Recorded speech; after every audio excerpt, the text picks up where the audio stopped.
Eh bien, bonsoir à toutes et à tous, mes très chers amis. On se retrouve aujourd'hui pour le débrief du match Lille-Paris Saint-Germain.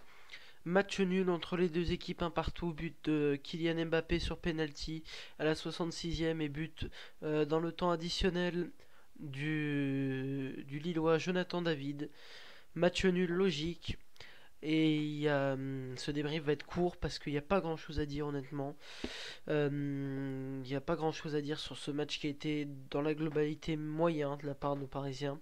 Tout d'abord, n'hésitez pas à liker, commenter, partager la vidéo, c'est très important. Et je vous donne un petit rendez-vous qui sera au 3 janvier. Le 3 janvier, ça sera l'émission en commun avec Radio Merguez & Co, mais je vous en parlerai un peu plus tard, mais prenez bien le rendez-vous le 3 janvier 2024, émission avec Radio Merguez & Co. Sinon, concernant le match, eh bien, c'était un match. Non, globalement, c'était un match moyen des Parisiens. Les Parisiens n'ont pas su faire la différence et on va parler notamment du secteur offensif. C'est tuant. Quand t'as des armes comme Ousmane Dembélé, comme Kylian Mbappé, Randal Colomwani, comme Kangin Lee, et que tu n'arrives pas à concrétiser tes actions, tes offensives, c'est très frustrant. C'est très frustrant parce que on aurait dû tuer ce match bien plus tôt. Bien plus tôt, on aurait dû tuer le match. C'est pas normal. Alors, certes, on a concédé certaines occasions. Il y a certains défenseurs parisiens qui ont été fébriles. Le milieu, pareil. On parlera un petit peu plus tard. Mais tu n'as pas à te laisser dominer comme ça. Et c'est que Lille en face. Le tirage au sort aura bientôt lieu. Mais là, tu te dis que c'est que Lille. Mais alors, qu'est-ce que ça va être la suite? J'ose imaginer. Ça risque d'être compliqué pour la Ligue des Champions. Ça aussi, on en reparlera. Si tout se passe bien, lundi soir, en rentrant du lycée, il devrait y avoir une vidéo réaction au tirage de la Ligue des Champions. Bref, toujours sur le match, Monsieur Kylian Mbappé a marqué son but, a été bon, mais ça manque de ça manque de sérieux, ça manque d'impact dans la surface de réparation. Il est passé où le Kylian Mbappé qui nous qui nous qui nous passait des défenses, qui arrivait à dribbler les derniers défenseurs et à marquer? Il est plus là. Ça m'énerve parce que Kylian Mbappé n'arrive pas à concrétiser ses actions, n'arrive pas à concrétiser ses buts. Soit ça va en corner, et les corners, qu'est-ce que c'est compliqué, ou soit, soit ça sort en 6 mètres, ou soit bah, le ballon est dégagé.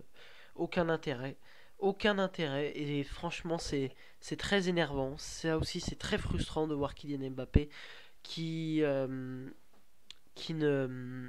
concrétise pas ses offensives.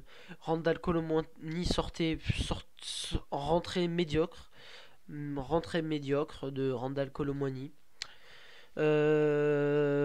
Marco Asensio qui fait l'erreur sur le but, c'est dommage. Mais globalement, on encaisse ce but parce que les Parisiens n'ont pas su tuer le match. Attention aussi sur les pertes de balles, sur les sorties. C'est compliqué. Il faut faire bien attention. Tout de suite se replier en défense, refermer le jeu. Parce que les Lillois ont su exploiter ça. Beaucoup de déchets techniques aussi. Ça, c'est dommage. Beaucoup de déchets. Et ça, c'est à régler à mon sens. Sinon, les points positifs, bah, encore une fois, Warren Zaïre-Emery, un gamin de 17 ans qui passe son bac comme moi, et puis bah, qui est le patron du PSG au milieu de terrain. Rien de plus normal, quoi.